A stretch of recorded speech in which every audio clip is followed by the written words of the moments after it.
சில பாடல்கள் வந்து நுணுக்கங்களை அதிகரிக்கிறதுக்காக கொஞ்சம் அவர் உரிமை எடுத்துப்பாரு. குறிப்பா எம்எஸ்வி பாடல்கள்ல அதை நிறைய பண்ணியிருக்காரு. கண்டிப்பா அதையே இளையராஜாட்ட அப்ளை பண்றப்பதான் இளையராஜாவுக்கும் அவருக்குமான ஒரு மோதல் வருது அப்படிங்களா?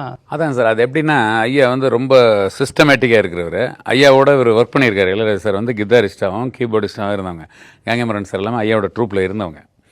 அதெல்லாம் மக்கள் யாருக்கு தெரியாது. அப்போ காலப்போக்கில் இசைஞானி அவர் வளர்ந்ததுக்கப்புறம் என்னன்னு பார்த்தீங்கன்னாக்கா, இந்த முரண்பாடு இருக்கும். இப்போ ஐயா வந்து எம்எஸ்வி சார்கிட்ட இருக்கிற மாதிரி அவர்கிட்ட இருக்க முடியாது.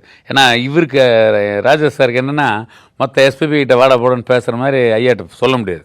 ஒரு பெரியவங்கனால அந்த ஒரு கியூரியாசிட்டி, ஒரு பயம் இருக்கும். அந்த மாதிரி ஒரு அதனால ரெண்டாவது அந்த பீரியடு புரட்சி தலைவர் போனோன்னே நடிகர் திலகம் வந்து ஆப்போசிட் போயிடுச்சு, முதல்வர் ஆகிட்டார். அதுக்கப்புறம் சிவா சாருக்கு பெரிய இது கிடையாது.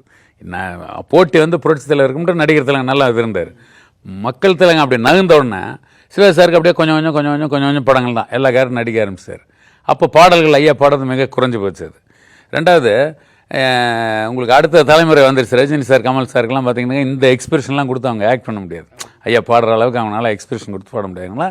இது வாட போட ஃப்ரெண்ட்ஸ் மாதிரி இருக்கும். என்னப்பா என்ன அப்படின்னா, நீ வந்தியா போனியா அப்படின்னு பேசுகிற ஒரு இது இருக்கும். தலைமுறை மாறுறதுனால மாற்றப்பட்டதே தவிர இவங்க அது பத்திரிகையில் போட்டு ரொம்ப இது பண்ணிட்டாங்க. இப்போ ஐயா வந்து அண்ணன் அண்ணன் சிப்பா என்னன்னு ஒரு பாட்டு இருக்குது. அது மாதிரி ஒரு இந்த வாய்ஸில் இருக்கும்.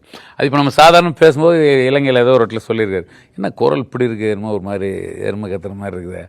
அண்ணன் அண்ணன் சிப்பா என்ன நம்ம ஒரு நல்ல இப்போ ரொம்ப கேட்டு போச்சுண்ணே அப்படின்னு இருக்கு. ஏன் இப்படி பாடுறாங்க, வேறு மாதிரி பாடலாமா இது ஏன்னு சொல்லியிருக்காரு. அதை ஒரு பத்திரிகை அங்கே வீரகேசன் ஒரு பத்திரிகை எடுத்து போட்டு எருமை குரலில் இளையராஜா பாடல்களை பாடுகிறார்கள் டிஎம் சௌந்தரராஜன் ஆவேச பேட்டின்னு போட்டு கோத்து விட்டாங்க, முடிஞ்சது. அப்போ இந்த டிஎம் சௌந்தரராஜன் ரசிகர்கள் அப்படிங்கிறவங்களாகட்டும், அவங்கள சேர்ந்தவங்களாகட்டும், ஐயா அந்த மாதிரி சொல்லலைங்க, அவர் சாதாரணமாக சொன்னது தான் அப்படின்னு யாருமே சொல்லலை. மூட்டுறதான் பார்த்தாங்க. ஆடு மோதனா குளநரி கொண்டாடுறேன்னு மூடி கேம் ஆடி முடிச்சாங்க. நான் நல்ல வேலை தெய்வ தினமும் நான் சேர்த்து